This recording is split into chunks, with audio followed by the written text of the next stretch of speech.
चलिए क्वेश्चन हमारा है, सिद्ध करें कि किसी समकोण त्रिभुज में कर्ण का वर्ग शेष दो भुजाओं के वर्गों के योग के बराबर होता है। किसी समकोण त्रिभुज में हम लोग क्या करेंगे, एक समकोण त्रिभुज बनाएंगे। क्या बनाएंगे? समकोण त्रिभुज बनाएंगे। ये मान के चलिए समकोण त्रिभुज हो गया। एक भुजा को बड़ा कर देंगे और अच्छा लगेगा, एक भुजा को बड़ा कर देंगे। चलिए यहाँ पर ए बी या फिर इधर चलेंगे ए बी सी, समकोण त्रिभुज बना लिए जिसमें कोण बी जो है वो समकोण है ना? कोण बी क्या है? समकोण है, समझ रहे हैं ना?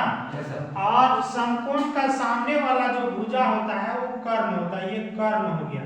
हमको यहाँ पर यही सिद्ध करना है कि कर्ण का वर्ग है ना, कर्ण कौन हो गया? AC, AC का वर्ग शेष दो भुजाओं के यानी AB का वर्ग प्लस BC का वर्ग होगा, यानी कि कर्ण का वर्ग बराबर होगा ये वाला AB का वर्ग जोड़ BC का वर्ग के बराबर होगा। ये सिद्ध करके दिखाना है ना?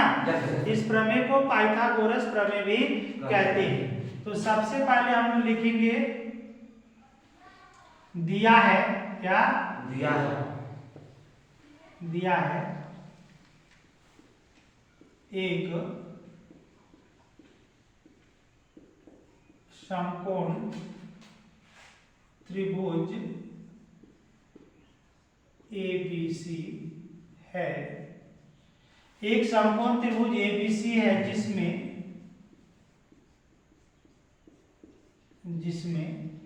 कोण B बराबर 90 डिग्री है। कोण B बराबर 90। कोई दिक्कत क्या? अब सिद्ध करना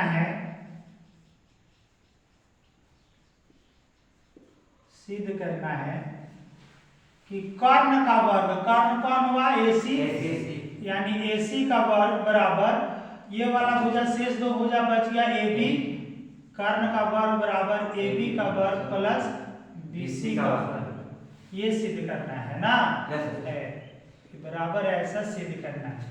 दिया है, सिद्ध करना है। उसके बाद स्टेप हो जाएगा रचना। रचना में हम लोग क्या करेंगे, B से AC पर लंब डालेंगे। B से AC पर लंब डालेंगे। ये देखिए एक समकोण त्रिभुज था, उस समकोण त्रिभुज को हम दो भागों में बांट दिए। कितने भागों में?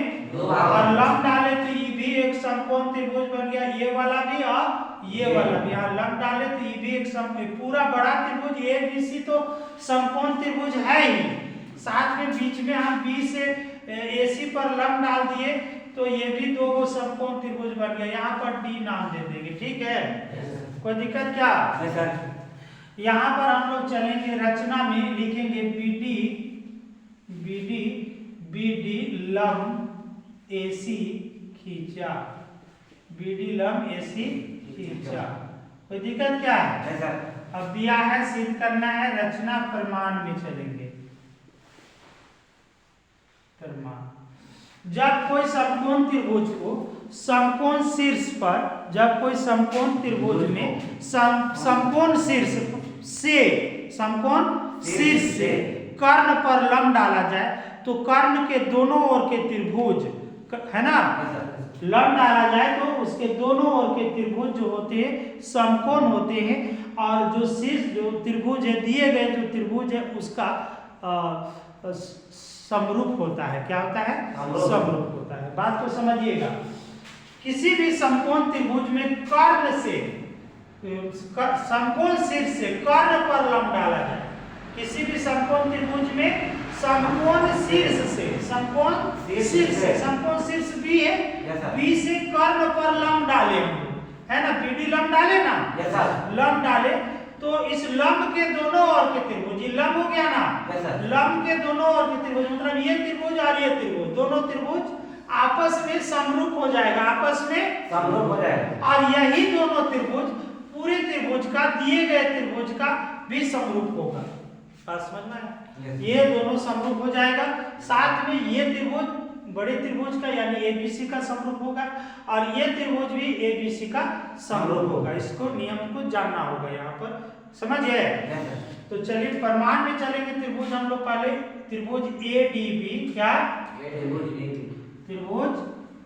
एडीबी, त्रिभुज एडीबी समरूप त्रिभुज एडीबी मतलब ये त्रिभुज ना टिकिए देख रहे छोटा वाला, ये त्रिभुज समरूप होगा त्रिभुज एबीसी का, यानी एबीसी बड़े त्रिभुज का समरूप होगा। कैसे? यहाँ पर एक पॉइंट लिख देना है आपको,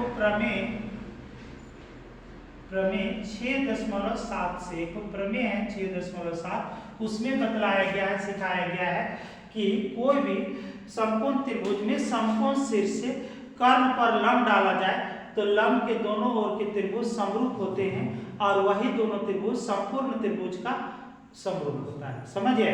तो ये त्रिभुज संपूर्ण त्रिभुज का, दिए गए त्रिभुज का समरूप दिखाया गया है इसमें। अब जब ये दोनों त्रिभुज समरूप है तो दो समरूप त्रिभुजों के संगत भुजाएं, दो समरूप त्रिभुजों के संगत भुजाएं समानुपाती होते हैं। दो समरूप त्रिभुजों के संगत भुजाएं समानुपाती होते हैं, भरने के लिए भी देता है, समझिए, या दे देगा ऑब्जेक्टिव में भी। दो समरूप त्रिभुजों के संगत भुजाएं होते हैं, तो क्या होते हैं? समानुपाती होते हैं। क्या भराएगा उसमें? समानुपाती। हाँ, तो देखिए यहाँ पर हम लोग इसको ले रहे हैं, इसको यानी ये वाला भुजा को ले रहे हैं, इस त्रिभुज का ये वाला भुजा को, लंब को ले रहे हैं, ठीक है, ये लंब हो गया। एडीबी का लंब ले रहे हैं, एडी, क्या ले रहे हैं? एडी। अब बड़ा त्रिभुज का लंब को नीचे लिखेंगे, लंब कौन होगा इसके लिए वो लिखना है, ठीक है। बात समझ रहे हैं हमारा? बड़ा त्रिभुज का लंब कौन हो जाएगा, देखिएगा, ए बी सी है ना, कौन है? ए बी सी, कौन है? तो यहाँ पर इसका, इसमें ये आधार का, ये क्या ले लेंगे? ये आधार हो जाएगा। एडी क्या हो जाएगा? आधार। एडी क्या हो जाएगा? आधार। तो बड़े त्रिभुज का आधार अभी इसको ले लेंगे, ठीक है, एबी को। कौन को आधार ले लेंगे? एबी को। किसको ले लेंगे? एबी को। तो दिक्कत क्या? ये एडी किसका है? एडी छोटा त्रिभुज का है, एडीबी का, यहाँ लिखे ना एडीबी, उसका ये वाला आधार हो गया। तो बड़ा त्रिभुज का आधार एबीसी का आधार कौन हो जाएगा? एबी। बात समझ में आया? फिर बराबर चिन्ह देंगे। अब हम क्या करेंगे? छोटा त्रिभुज का कर्ण लेंगे। तो छोटा त्रिभुज का यहाँ पर 90 डिग्री दिखाए, तो समकोण का सामने वाला भुजा कर्ण होता है, तो कर्ण कौन हो जाएगा? एबी। छोटा त्रिभुज का कर्ण कौन हुआ? एबी। तो बड़ा त्रिभुज का कर्ण कौन होगा? बड़ा त्रिभुज का कर्ण कौन होगा? तो बड़ा त्रिभुज का कर्ण कौन होगा? एसी। बात समझिए? इतना दूर तक समझ में आया? Yes sir. हाँ, दो समरूप त्रिभुजों के संगत भुजाएं समानुपाती होते हैं ना। Yes sir. समरूप त्रिभुज के यहाँ पर लिख भी देंगे, चूंकि दो समरूप त्रिभुजों के संगत भुजाएं समानुपाती होते हैं, समानुपाती होते हैं। कोई दिक्कत क्या? इसीलिए इसको ऐसा लिखे, कोई दिक्कत क्या? अब क्रॉस मल्टीपल करेंगे इसको हम, ठीक है, क्रॉस मल्टीपल करेंगे तो एबी एबी गुना खा जाएगा और एडी और एसी गुना खाएगा। तो एडी और एसी को गुना करेंगे तो एडी गुना एसी हो जाएगा, बराबर इधर एबी एबी गुना खाएगा तो एबी स्क्वायर हो जाएगा, ठीक है। इसको समीकरण 1 देंगे। यहाँ तक समझ में आ गया बढ़िया से? अब आगे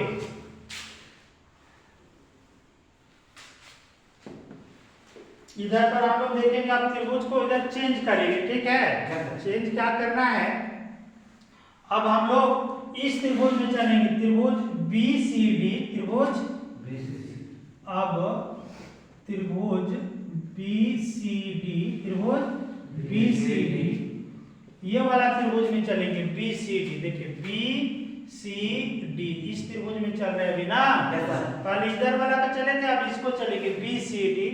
समरूप त्रिभुज है ना, समरूप त्रिभुज, समरूप चिन्ह दे देंगे, समरूप त्रिभुज एबीसी, फिर एबीसी होगा, एबीसी में कुछ नहीं करना है, ये बहुत आसान है। पहले एक बार इस त्रिभुज को लिए, फिर एबीसी को लिए, अभी त्रिभुज को लेके और फिर एबीसी को लेके, समझ गए? तो चलिए यहाँ दोनों यहाँ पर साइड में क्या लिख देना है, प्रमेय 6.7 से, ये दोनों समरूप हो गया है। अब इसकी भी संगत भुजाएं समानुपाती हो जाएंगे। संगत भुजाएं क्या हो जाएंगे? समानुपाती। अभी फिर देखेंगे, अभी हम लोग क्या ले लेंगे, डीसी। क्या ले लेंगे? डीसी। अभी इसका एक बीसीडी का क्या कौन भुजा ले लेंगे? डीसी। क्या ले लेंगे? डीसी। डीसी ले लेंगे। डीसी या सीडी एक ही चीज हुआ, इधर से ले लेंगे तो बीसी और इधर से लेंगे तो सीडी। सीडी भी लिख सकते हैं बटे इसका ये वाला क्या हुआ, आधार हो गया। क्या हो गया? आधार। बीसीडी का आधार ले लिए, ठीक। तो एबीसी का आधार क्या लेंगे, अभी तभी इसको लिए, तब इधर से चल रहे तभी ई वाला आधार हो जाएगा बीसी। क्या आधार हो जाएगा? चेंज कर जाएगा, इधर वाला तभी लिए थे एबी, अभी किसको लेंगे? डीसी को लेंगे। किसको? डीसी को। और सीडी क्या हुआ, ई वाला त्रिभुज का आधार हुआ, बीसीडी का आधार हुआ ये वाला सीडी ना। और ये एबीसी का आधार क्या ले लेंगे अभी? बीसी। क्या ले लेंगे? बीसी। अब फिर ले लेंगे कर्ण। इस त्रिभुज का यहाँ पर समकोण बनाए थे, इधर भी ना समकोण बना, तो इसका सामने वाला भुजा भी कर्ण हो जाएगा। तो बीसीडी का कर्ण कौन होगा? बीसी। कर्ण कौन होगा? बीसी। समझ में आ रहा है? बीसीडी का कर्ण कौन होगा? बीसी। समझ है? अब फिर बड़ा त्रिभुज का कर्ण कौन है? एसी। क्या? एसी। एसी। कोई दिक्कत क्या? अब इसको फिर अब तब ये जैसा यहाँ साइड में लिख दीजिएगा, समरूप त्रिभुजों की संगत भुजाएं समानुपाती होती है, ठीक है ना? वही चीज इसमें भी लिखाएगा। अब क्रॉस मल्टीपल कर देंगे, सीडी एसी से गुना खाएगा, इसलिए सीडी गुना एसी, और बीसी बीसी से गुना खा जाएगा, तो बीसी बीसी गुना खाएगा तो क्या होगा? BC square. समझ में आ गया? इसको समीकरण 2 दे देंगे। अब समीकरण 1 और 2 को जोड़ देंगे। समीकरण 1 और 2 को जोड़ने पर, समीकरण 1 और 2 को जोड़ने पर, समीकरण 1 और 2 को जोड़ने पर तो जोड़ेंगे। देखिए यहाँ पर एलएचएस एलएचएस जुटेगा और आरएचएस आरएचएस जुटेगा। एलएचएस में क्या है? एडी गुना एसी, एडी गुना एसी, एडी गुना एसी जोड़ इसका एलएचएस क्या है? सीडी गुना एसी। हो गया बराबर। अब आरएचएस आरएचएस को जोड़ेंगे, इसका आरएचएस में क्या है? AB square. क्या है? एबी स्क्वायर प्लस इसका आरएचएस में क्या है? BC square. समीकरण 2 में है ना बीसी स्क्वायर। समझ में आ रहा है इतना दूर तक? अब हम लोग क्या करेंगे, देखिए यहाँ पर भी AC है, बीच में जोड़ चिन्ह दिया, यहाँ पर भी AC है, तो AC कॉमन कर देंगे, दोनों से AC कॉमन कर दिए, तो बचा क्या यहाँ पर? AD अंदर लिखाएगा प्लस, तो इससे AC निकल गया, क्या बचा? CD। ठीक है ना? अब बराबर इधर हो जाएगा AB square plus BC square. ठीक है? अब देखिए यहाँ पर और AC कॉमन वाला उतार दिए, गुना चिन्ह देंगे, AD और CD जोड़ेंगे। चित्र में देखेंगे, देखिए A से D और C से D, यही ना जोड़ने का रहा है। AD plus CD, AD plus CD जोड़ेंगे तो क्या बन जाएगा? AC। क्या बन जाएगा? AC। तो यहाँ पर लिखेंगे AC बराबर इधर AB square plus BC square. ठीक है? अब AC को AC से गुना कर देंगे, AC को AC से गुना करेंगे क्या हो जाएगा? AC स्क्वायर बराबर इधर इसको उतार देंगे, AB square plus BC square. यही प्रूफ करना था ना? सिद्ध करना है। देखिए सिद्ध करना में लिखे हैं AC स्क्वायर बराबर AB square plus BC square. आ गया है? ऐसे इसको प्रूफ करेंगे। ठीक।